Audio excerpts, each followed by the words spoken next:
प्रिय बहनों और भाइयों, भांजे और भांजियों, नमस्कार। देश के कुछ राज्यों में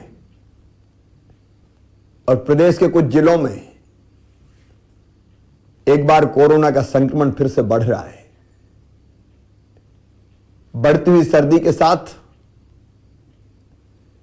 संक्रमण का खतरा लगातार बढ़ता है, इसलिए अभी सावधान रहने की जरूरत है। भोपाल, इंदौर, ग्वालियर, जबलपुर, रतलाम, धार, विदिशा ऐसे जिले जहां और विशेष ध्यान देने की आवश्यकता है। कोरोना संक्रमण को रोकने के लिए समाज के साथ मिलकर हम हर संभव उपाय कर रहे हैं, कोई कसर नहीं छोड़ रहे हैं। और खुशी की बात यह है कि अब जल्दी वैक्सीन आने की संभावना भी बढ़ गई है,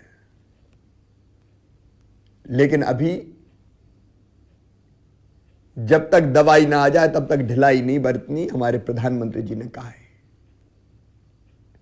इसलिए सावधान रहें, चेहरे पर मास्क लगाएं, आपस में दूरी बनाए रखें, बार बार साबुन से हाथ धोएं। मास्क की अभी वैक्सीन है। जहां सावधानी बरती वहां परिणाम बहुत अच्छे आए। इंदौर और भोपाल के वो उदाहरण हमारे सामने हैं कि जिन मोहल्लों में बुरी तरह से संक्रमण फैला था वह अब लगभग संक्रमण से मुक्त है। जहां संक्रमण है वहां हमने कंटेनमेंट एरिया बनाने का फैसला किया है। इंदौर में, भोपाल में कंटेनमेंट एरिया बनाए गए। कंटेनमेंट एरिया में जो परिवार आते हैं, मेरा उनसे आग्रह है कि कृपया करके कंटेनमेंट एरिया से बाहर ना निकलें। संक्रमित मरीजों का इलाज होम आइसोलेशन में भी हो रहा है, लेकिन एक बात ध्यान रखें, होम आइसोलेशन के बाद अगर कोई व्यक्ति बाहर निकलता है, संक्रमित व्यक्ति बाहर निकलता है, तो वो दूसरों की जिंदगी तो खतरे में डाल ही रहा है, अपनी जान भी संकट में डाल रहा है। इसलिए कृपया करके ऐसी स्थिति में बाहर ना निकले। सरकार, प्रशासन कोई कसर नहीं छोड़ेगी।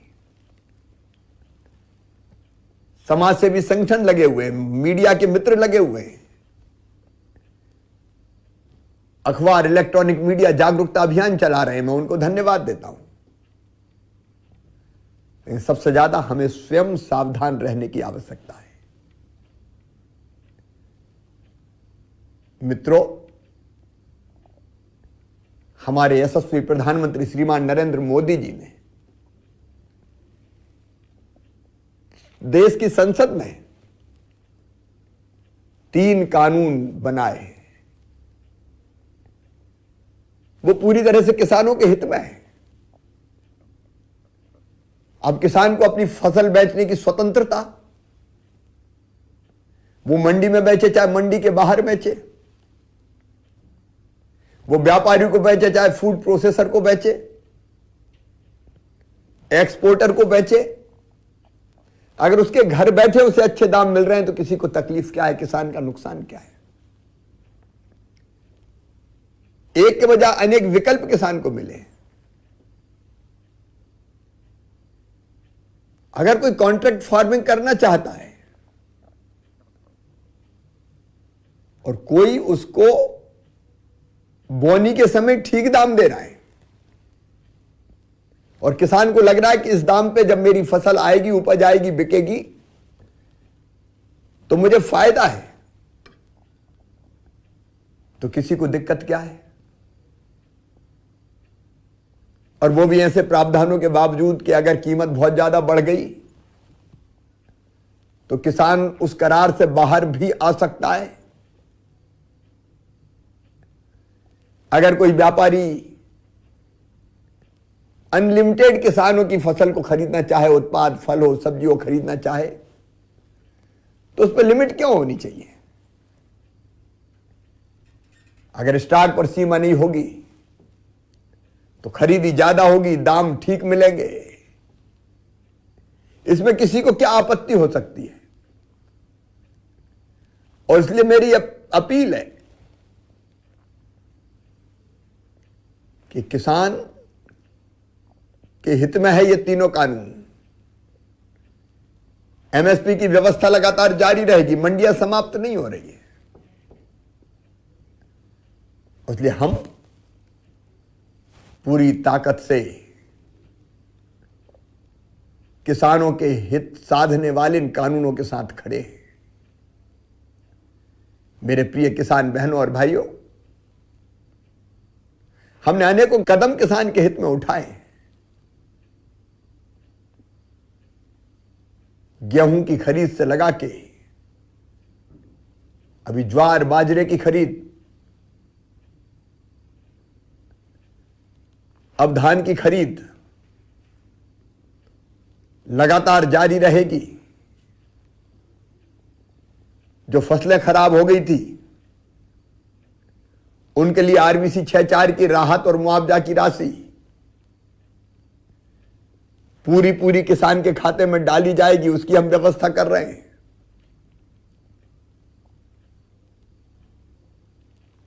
अभी 3 तारीख को ही प्रधानमंत्री किसान सम्मान निधि के साथ जोड़ के जो मुख्यमंत्री किसान कल्याण निधि बनाई है, उसका पैसा फिर 5 लाख किसानों के खाते में जाएगा। 4,000 रुपया मध्य प्रदेश सरकार हर साल देगी 2 किस्तों में। एक ने अनेकों कदम किसान के हित में उठाए गए और आगे उठाते रहेंगे। आखिर खेती को फायदे का धंधा बनाना है, हम कोई कसर थोड़ी छोड़ेंगे। लेकिन मुझे यह बताते हुए भी खुशी है कि मेरी प्राथमिकता, राज्य सरकार की प्राथमिकता है सुशासन देना। और इसलिए एक तरफ जब हम सीएम हेल्पलाइन प्रभावी ढंग से फिर प्रारंभ कर रहे हैं, पिछली सरकार ने ठंडे बस्ते में डाल दी थी, मैं लगातार मॉनिटरिंग करूंगा। वहीं दूसरी तरफ समाधान ऑनलाइन फिर से प्रारंभ की जा रही है। मैं औचक निरीक्षण करके भी जनता की समस्याएं जानूंगा, योजनाओं के क्रियान्वयन को देखूंगा।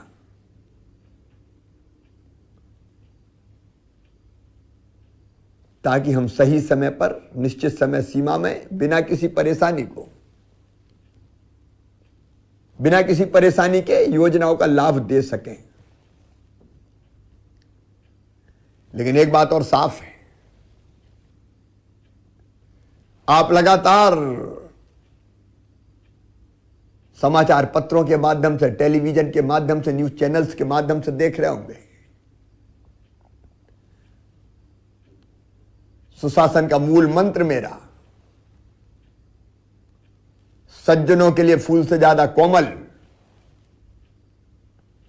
और दुष्टों के लिए वज्र से ज्यादा कठोर है मेरी सरकार। इसलिए आम जन के हितों को पूरी तरह से संरक्षित रखेंगे।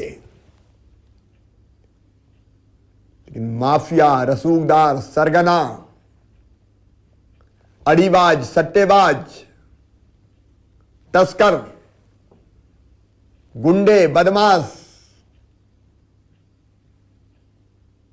मसल पावर का इस्तेमाल करके कब्जा करने वाले,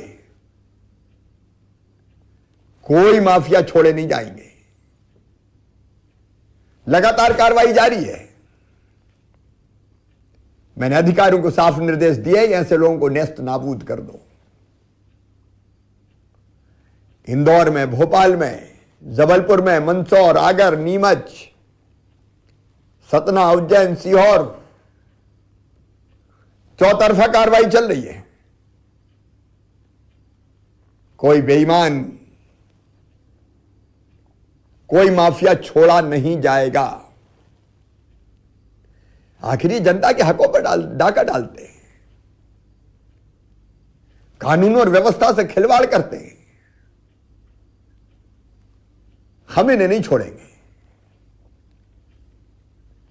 और इसी तरह मिलावट खोरों के खिलाफ अभियान जारी है। मिलावट से मुक्ति अभियान लगातार हम प्रभावी कार्रवाई कर रहे हैं।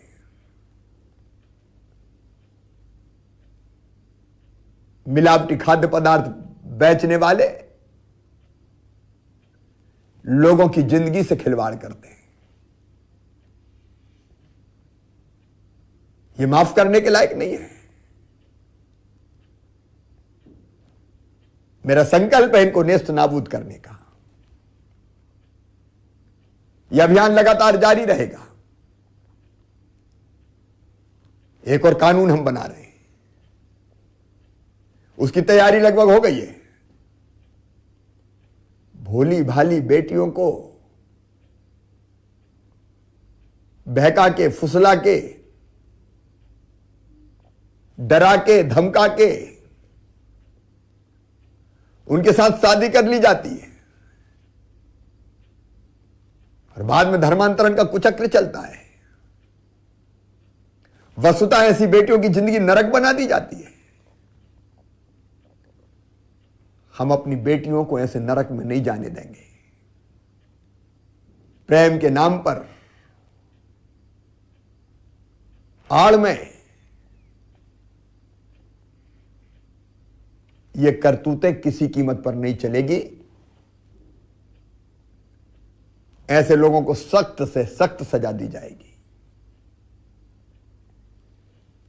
विधानसभा के अगले सत्र में यह कानून बन जाएगा, विधेयक पारित कराएंगे। मां, बहन और बेटी का सम्मान बचाना हमारी जिम्मेदारी है। महिला सशक्तिकरण हमारा लक्ष्य है। हम उसको पूरा करके ही चैन की सांस लेंगे। आइए हम सब मिलकर बनाए आत्मनिर्भर मध्य प्रदेश। विकास की नई यात्रा प्रारंभ करें। लोकल को वोकल बनाएं। स्थानीय भाई और बहनों द्वारा बनाई हुई वस्तुओं का हम उपयोग करें, उन्हीं को खरीदें। महिला स्वयं सहायता समूह द्वारा बनाई हुई चीजों को खरीदें और प्रदेश की प्रगति और विकास में अपना योगदान दें। बहुत बहुत धन्यवाद।